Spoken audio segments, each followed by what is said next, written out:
ए बुचुल भैया, एगो औरत अपना पति से कहता रही कि ये राजा, अरे एगो तो बधार के खटनी से दे हरानी में रहता, एगो तोहरो खटनी करे के परिका हो, तनी मान ना जा। उ का कहता रही,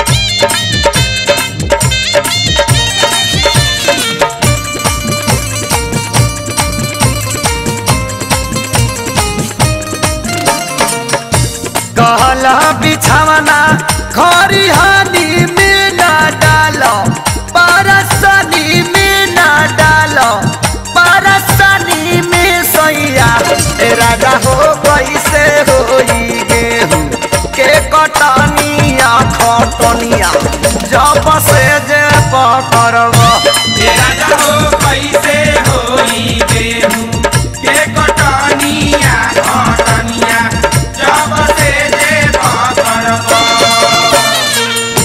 कहला बिछावना खरिहानी में ना डालो, परसनी में ना डालो, परसनी में सैया राजा हो कैसे होई गेहूं के कटनिया खटनिया जब से जे पकड़ब राजा हो कैसे होई गेहूं के कटनिया खटनिया जब से जे पकड़ब। अरे दिया हो दिया गाना उड़ाना, अरे काहे महेश भैया राजा हो जब जल्दी दिया राजा हो तो हमर मोले अनुसार या राम ज्ञानी मोले अनुसार।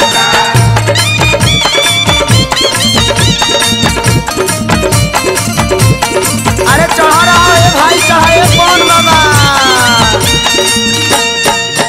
फूटते किरनिया सौसे देहिया टाटाई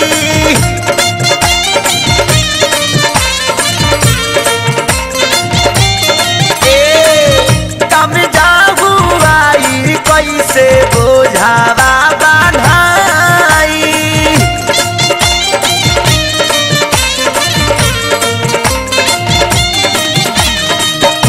कलश किए राजा सबे मेहनत करके पसेना होता तारा लेगा तानू नहीं के भेवा।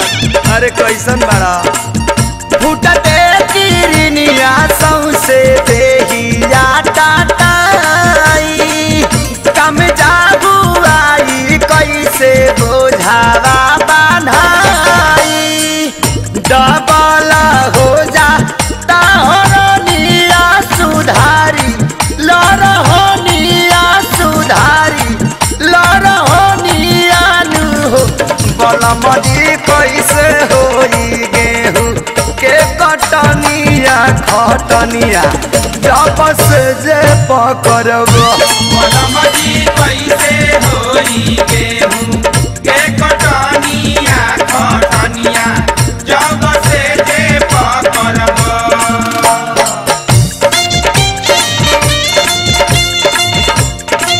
हाय हाय हाय हाय ए मनु होई देखा रे दादा हो जान गई रे उठा नहीं करा मुड़ी को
तनो हाकतानी बिना से। ए रंजे भैया औरत गलस की केतनो हाकतानी सुखते नहीं के। जानी हटावा मच्छरदानिया तू पाई लाबहोनिया चुमा से कलबहोनिया नु हो।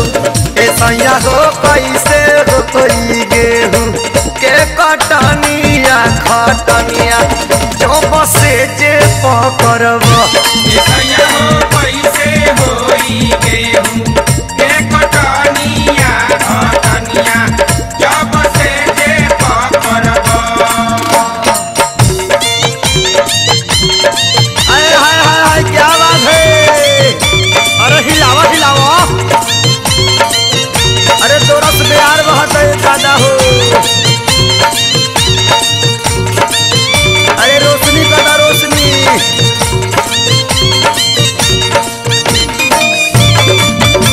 ये गुड्डू भैया आर्मी के नौकरी छोड़ा जाओ। देवरा बेदरा दिखे सारी काचे नींद जागाई।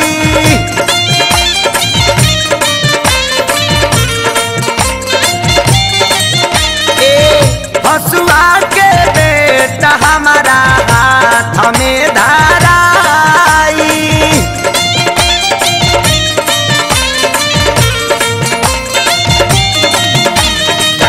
देवरा बेदरा दिखे सारी काचे नींद जागाई। हसुआ के बेटा हमारा हाथे में धराई। ए सुबोध झोटा कटवा लगे लड़का सम पापड़ी खा लो सा। ये कहा थे बाला टीके पनिया दूसरे हाथ कटनिया दूसरे हाथ कटनिया दू। ए पिया हो कैसे होई गेहूं के कटनिया खटनिया जब से जे पकड़ब। सैया हो कैसे होई गेहूं के कटनिया खटनिया जब से जे पकड़ब।